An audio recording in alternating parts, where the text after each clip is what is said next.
इदम जनाब शरुतनरा शंस तशविशियते। आए लोगों गौर से सुनो, नराशंस आएंगे, मोहम्मद आएंगे, इस तशविशियते उनका इतना नाम होगा, इतना नाम होगा कि पूरे विश्व में उनसे ज्यादा किसी का नाम नहीं लिया जाएगा। उनका इतना नाम होगा, इतना नाम होगा कि उनसे ज्यादा पूरे विश्व में किसी का नाम नहीं होगा। हकीकत है, पूरे विश्व में मोहम्मद रसूलुल्लाह से ज्यादा किसका नाम लिया जा रहा है। अभी एक एग्जाम्पल दे दी। आइए वुजू बनाइए, बिस्मिल्लाह कहकर आप वुजू बनाना शुरू करेंगे। वुजू बनाने के बाद फारिग हो जाइए तो आप ये दुआ पढ़ेंगे और नबी का नाम लेंगे, अशहदु अल्ला इलाहा इल्लल्लाह व अशहदु अन्ना मुहम्मदन अब्दुहु व रसूल। मुहम्मदन नबी का नाम लेंगे। इधर आज़ान में अशहदु अन्ना मुहम्मदन रसूलुल्लाह कहेंगे और आज़ान ला इलाहा इल्लल्लाह पे ख़त्म हो जाएगी। तो आज़ान के बाद की दुआ में आप मुहम्मद रसूलुल्लाह का नाम लेंगे। अल्लाहुम्मा रब्ब हाज़िहि दावति ताम्मा व सलातिल क़ाइमा आति मुहम्मदनिल वसीला, आति मुहम्मदनिल वसीला वल फजीला। मुहम्मद रसूलुल्लाह का नाम आप आ रहा है, देख लीजिए आप हर जगह नबी का नाम और इतना ज्यादा नाम लिया जा रहा है कि पूरे विश्व में मोहम्मद रसूलुल्लाह से ज्यादा किसी का नाम नहीं लिया जा रहा है। षष्टिम सहस्त्रा नवीतम चकौरम अरुष्मेधु ददमहे। षष्टिम 60, सहस्त्र हजार। मीनिंग देखिए एक एक चीज की। षष्टिम 60, सहस्त्र हजार, नवीतम 90, कौरम दुश्मन, अरुष्मेधु हिफाजत करेंगे, रक्षा करेंगे उसकी हम। षष्टिम सहस्त्र नवीतम चकौरम अरुष्मेधु ददमहे। हम उस कल्कि की, उस नराशंस की, उस मोहम्मद की 60,090 दुश्मनों से हिफाजत करेंगे। 60,000 90 दुश्मन किसके थे? ये किताब इनकी है और पढ़ रहे हैं हम। गौर कीजिए आप, तुम्हें बताने वाला तुम्हारा कोई नहीं मिला। 60,090 दुश्मन। जरा गौर कीजिए किसके थे। महाभारत की लड़ाई में देख लो कितने दुश्मन थे। जब रावण सीता का अपहरण करता है और श्रीलंका ले जाता है, उस वक्त जो युद्ध हुआ उसमें कितने लोग थे। एक एक चीज पर गौर कर लीजिए और आइए हम दिखाते हैं 60,090 दुश्मन। जंगे खंदक में 10,000 काफिरों का लश्कर जो मोहम्मद रसूलुल्लाह को मारना चाहता था। और गिनते रहिएगा 10,000 जंगे खंदक में, जंगे खैबर में 10,000 जो नबी अकरम को नुकसान पहुंचाना चाहते थे दुश्मन। कितने हुए? 10 खंदक में और 10 खैबर में 20। 40,000 रूमियों का लश्कर जो मदीना में घुसकर मदीना की ईंट से ईंट बजाना चाहता था। और मोहम्मद रसूलुल्लाह 3,000 का लश्कर लेकर जब निकले तो आपने उनके दांत खट्टे कर दिए। ये 3,000 का लश्कर 40,000 रूमियों को भागने पर मजबूर कर देता है। 40,000 और उधर 20,000, कितने हुए? 60,000।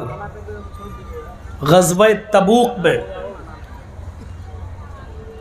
अल्लाह के रसूल सल्लल्लाहु अलैहि वसल्लम ने जिन लोगों को निकलने के लिए हुक्म दिया था उनकी तादाद थी 80। वो यहूदी थे जो इस शर्त पर रह रहे थे मदीना में कि अगर हम पर हमला होगा तो मोहम्मद रसूलुल्लाह मदद करेंगे और मोहम्मद रसूलुल्लाह पर हमला होगा तो हम यहूदी मदद करेंगे। उनकी तादाद कितनी थी? 80। और 13 वो मुनाफिक थे, 13 वो मुसलमान थे जो जंग में किसी न किसी बहाने के लिए, बहाने के तहत नहीं जा पाए ग़ज़वे तबूक में। तो 80 और 13 कितने हुए? 93। 80 और 13 93, 93। लेकिन इन 93 लोगों में 80 तो यहूदी थे, इनसे तो कोई मतलब ही नहीं। 13 मुसलमान थे, लेकिन इनमें 10 लोग का झूठ पकड़ा गया जिनको माफ नहीं किया गया, 10।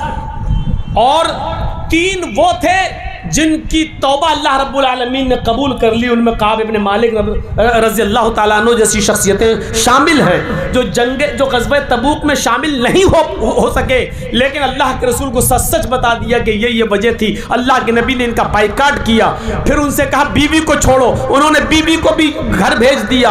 50 दिन तक परेशान रहे। अल्लाह के नबी ने फिर कहा तुम मस्जिद भी नहीं आ सकते हो, उन्होंने मस्जिद में भी आना मना किया, लेकिन अपने घर से तौबा करते रहे, गिड़गिड़ाते रहे। और 50 दिन के बाद अल्लाह ताला ने कहा इन 3 लोगों की तौबा को अल्लाह ने कबूल कर लिया है, जाओ और उनको मस्जिद में आने की इजाजत दो। तो 13 में 10 लोगों की तौबा कबूल नहीं हुई और 3 लोगों की तौबा कबूल हुई। तो 13 में से 3 निकाल देंगे जिनकी तौबा कबूल हुई, तो फिर कितने बचे? 10। और 80 मुनाफिक, 80 काफिर यहूदी, तो 80 और 10 90।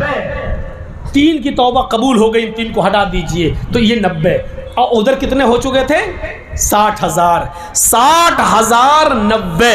ये गिनती जो वेदों में बताई गई है, जो अथर्व वेद के अंदर बताई गई है, ये गिनती न महाभारत में फिट होती है, न किसी और जंग में फिट होती है। ये गिनती टोटल के 60,000 90 शत्रु, 60,000 90 दुश्मन सिर्फ मोहम्मद रसूलुल्लाह सल्लल्लाहु अलैहि वसल्लम के थे, जिनसे अल्लाह रब्बुल आलमीन ने मोहम्मद रसूलुल्लाह की हिफाजत फरमाई।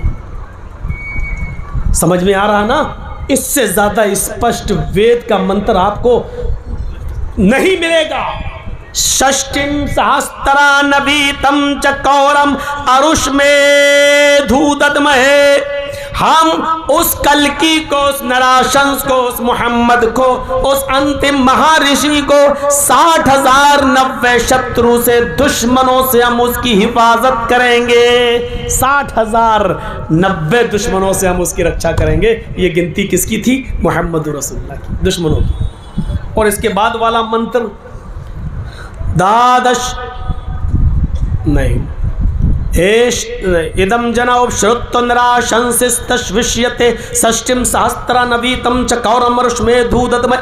ओस्ट्रा, ये दूसरा मंत्र अथर्ववेद कांड 20 सूक्त नंबर 127 का मंत्र नंबर 1 हो चुका। मंत्र नंबर 2, ओस्ट्रा यस्य परवाहिड़ो बधु मंतो द्युदशा।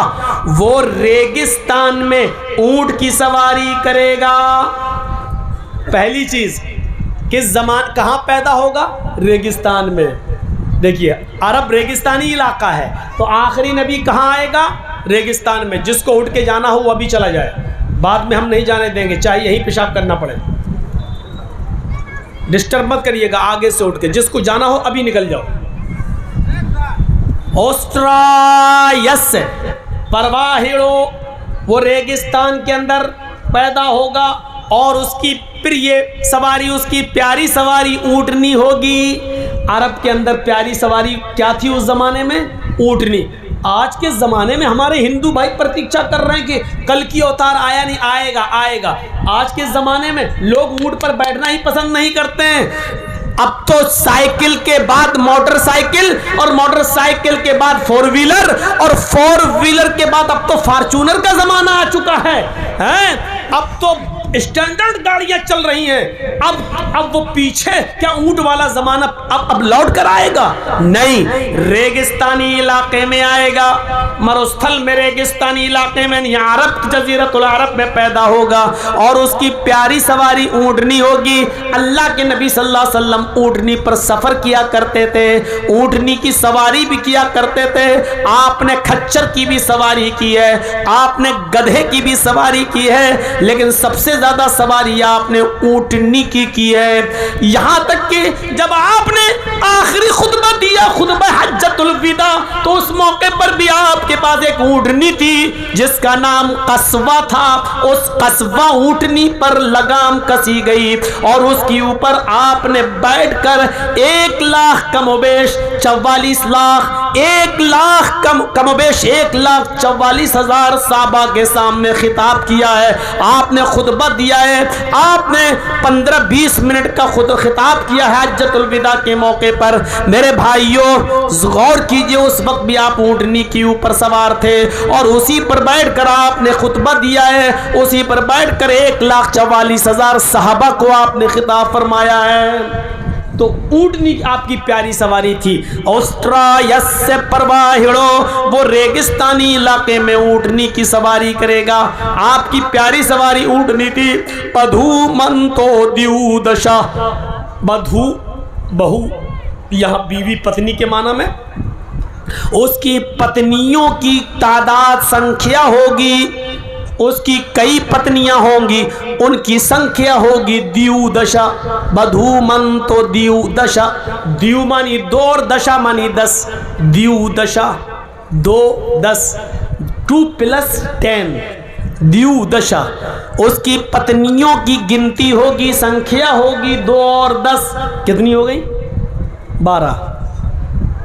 मुहम्मदुर रसूलुल्लाह ने 11 औरतों से निकाह किया था।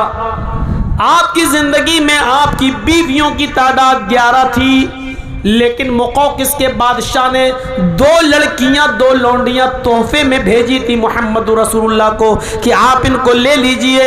एक का नाम था सीरीन और एक का नाम था मारिया क़िब्तिया। सीरीन को अल्लाह के नबी ने अपने एक सहाबी हसन इब्न साबित को दे दिया था और मारिया को आपने बतौर लौंडी खुद पसंद कर लिया और आपने अपने पास रख लिया।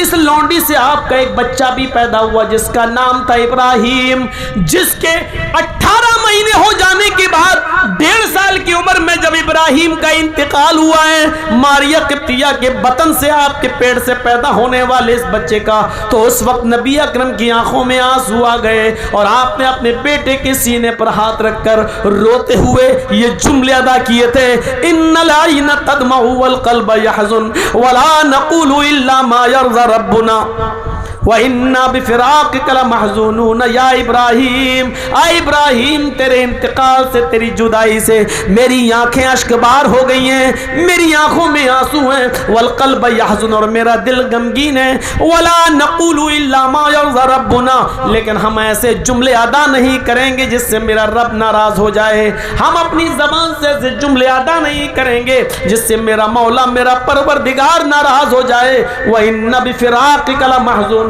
हाँ हम तुम्हारी जुदाई से, हम तुम्हारी जुदाई से, हम तुम्हारे इंतकाल से गमगीन जरूर है, परेशान जरूर हैं, लेकिन हर हाल में अल्लाह का शुक्र अदा करेंगे। हम ऐसे जुमले, ऐसे वर्ड यूज नहीं करेंगे जिससे हमारा अल्लाह नाराज हो जाए। तो बताने का मकसद ये है मेरे भाइयों कि 11 बीवी और एक लौंडी, 12 बीवियां वाला अगर दुनिया में कोई मिलेगा तो सिर्फ एक ही नबी है। इब्राहिम अलैहिस्सलाम की 2 बीवी हाजरा और सारा का जिक्र मिलता है। दाऊद अलैहिस्सलाम की 1000 बीवियों का जिक्र मिलता है। सुलेमान अलैहिस्सलाम की 99 बीवियों का जिक्र मिलता है।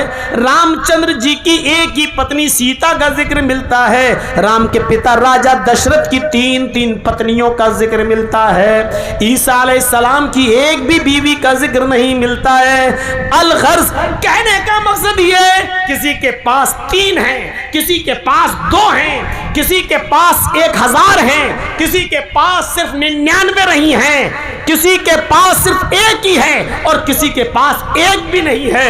लेकिन आखिरी नबी के पास कितनी पत्नियां होंगी ये गिनती और ये संख्या बता रहा है अथर्ववेद कि वो 12 बीवी जिसके पास होंगी वो अंतिम ऋषि होगा। 12 पत्नियों की देख रेख जो करेगा और जिसकी जेरे निगरानी 12 पत्नियां होंगी, जिसका निरीक्षण जो कर रहा होगा वो आखिरी नबी होगा। तब आखिरी नबी के पास 12 बीवी होंगी, तो 12 बीवियों वाला जब आखिरी नबी होगा तो वो नबी हमारे पास है और हम आपको दे रहे हैं, आप लेने से इनकार कर रहे हैं। 12 बीवियां अगर किसी के पास थीं तो वो हस्ती थी मोहम्मदुर रसूलुल्लाह सल्लल्लाहु अलैहि वसल्लम। एश एशाए मामहे शतन निष्कान दशस्तरजा। तीसरा मंत्र देखिए, अथर्ववेद के कांड 20 सूक्त 127 का मंत्र नंबर 3। एश एशाए मामहे ईश्वर देगा मामा मोहम्मद को, ईश्वर देगा मामा ऋषि को यानी मोहम्मद को शतन निष्कान, शत मानी 100, निष्कान मानी सिक्के, 100 सोने के सिक्के ईश्वर अल्लाह देगा मामा को मोहम्मद को 100 सोने के सिक्के। शतन निष्कान दशस तराजा, 10 तराजा 10 हार, शतन निष्कान 100 सोने के सिक्के, 10 तराजा 10 हार। त्रीणी शतान्य वर्तान, त्रीणी 3 शत 100, त्रीणी शतान्य, त्रीणी शत 300 वरदान घोड़े, 300 घोड़े, 10 तरज और सहस्त्रा 10 गौनामा, सहस्त्रा मानी 1000, 10 मानी 10, सहस्त्रा 10,000 गौ गाय। अब तर्जमा सुनिए पूरे मंत्र का। ईश्वर मामा ऋषि को मोहम्मद को 100 सोने के सिक्के देगा, 10 हार देगा, 300 घोड़े देगा और 10,000 गाय देगा। मोहम्मद रसूलुल्लाह के पास तो 100 सोने के सिक्के नहीं थे, 10 हार भी नहीं थे, 300 घोड़े भी नहीं थे, 10,000 गाय भी नहीं थी, कोई एक चीज नहीं थी। लेकिन यहां पर्यायवाची शब्द यूज हुआ है। मुराद 100 सोने के सिक्के देगा। सोना इतना कीमती होता है कि लोग उसको हिफाजत से रखते हैं। हमारी बीवी सोना हिफाजत से रखती है, आपकी बीवी सोना हिफाजत से रखती है, लेकिन आपका बच्चा नीट पास नहीं कर सका, लेकिन प्राइवेट मेडिकल में उसका एडमिशन होना है, लेकिन वहां 50 लाख रुपए लग रहे हैं। ऐसे मौके पर आपकी मां, आपकी बीवी 50 लाख रुपए का सोना बेच देगी और अपने बच्चे की पढ़ाई के लिए वो पैसा वहां लगा देगी। यानी सोने से भी ज्यादा कीमती चीज इल्म है। इल्म के लिए सोना बेचा जा सकता है। अल्लाह मोहम्मद को 100 सोने के सिक्के देगा, यानी ऐसे 100 सहाबा देगा जो बड़े कीमती होंगे, इल्म हासिल करने वाले होंगे, यानी असहाबे सुफ़ा, जिनको अल्लाह के नबी मस्जिद नबी के बाहर चबूतरे पर पढ़ाया करते थे। और इन 100 सहाबा में से 70 सहाबा को, 70 कुर्रा को तबलीग के लिए आपने भेजा था किसी काफिर की बस्ती में, उन लोगों की दावत पर।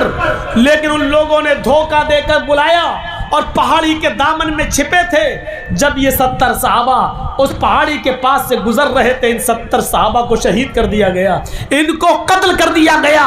इन 70 सहाबा जिनको बड़ी मेहनत से पढ़ाया था, जिनको कुरान का इल्म अल्लाह के नबी ने दिया था और सिखाया था, जब आपको पता चलता है कि 70 सहाबा शहीद कर दिए गए, तो अल्लाह के रसूल को इसका सदमा इतना ज्यादा हुआ कि अल्लाह के नबी सल्लल्लाहु अलैहि वसल्लम ने मुस्तकिल 1 महीने तक आपने नमाजों के अंदर कुनूते नाज़िला पढ़ी। फजर में भी, ज़ोहर में भी, असर में भी, मगरिब में भी, इशा में भी, रुकू के बाद हाथ उठाकर कुनूते नाज़िला पढ़ी। और इन 70 सहाबा को शहीद करने वाले काफिरों के लिए उसमें बद्दुआया जुमले अदा किए।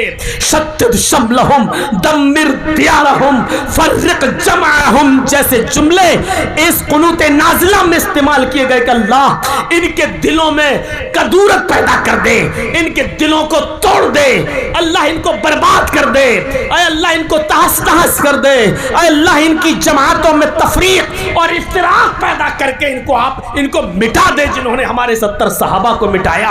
1 नहीं, 2 नमाजों में नहीं, 5 नमाजों में नहीं, 1 दिन नहीं, 2 दिन नहीं, बल्कि पूरा 1 महीने तक अल्लाह के रसूल ने इन 70 सहाबा को बद्दुआ, मारने वाले और शहीद करने वालों को अल्लाह के रसूल ने बद्दुआ दी है। और नमाजों के बाद कुनूते नाज़िला में बद्दुआ दी है और उनकी बर्बादी की दुआ की अल्लाह के नबी सल्लल्लाहु अलैहि वसल्लम ने। इससे पता चलता है कि एक इल्म वाले इंसान को मारना, उसको कत्ल करना कितना बड़ा जुर्म है कि अल्लाह के रसूल ने कभी किसी के लिए बद्दुआ ना की हो, लेकिन आलिम को कत्ल किया। उन 70 सहाबा जो कुर्रा थे, जिनका लक़ब कुर्रा था, जिनको कारी कहा जाता था, जब उनको कत्ल किया गया तो अल्लाह के रसूल ने 1 महीने तक उनके लिए बद्दुआ की।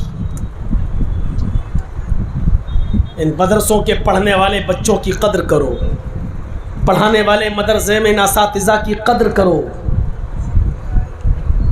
कितना बुरा लगता है जब किसी मस्जिद या मदरसे का सेक्रेटरी जब एक ऐलान निकालता है कि हमारे मदरसे में एक आलिम की ज़रूरत है, बासलाहियत आलिम हो, 4वीं 5वीं जमात तक, 6ठी जमात तक पढ़ा लेता हो, और उसकी तनख्वाह हस्ब इस्तिताअत दी जाएगी, उसकी सलाहियत के एतबार से दी जाएगी।